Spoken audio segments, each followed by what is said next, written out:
అయ్యో మీరా మీరా మీరా, ఏమైంది మీరా? నువ్వెందుకు మీరా దిగుతున్నావు? ఏం కావాలి మీరా? నాకు చెప్పు, నేను తెస్తా కదా మీరా. ఏం కావాలి?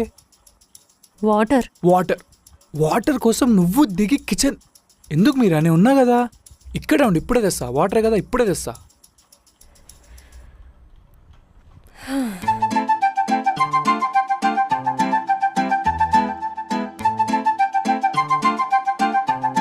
మీరా టీ.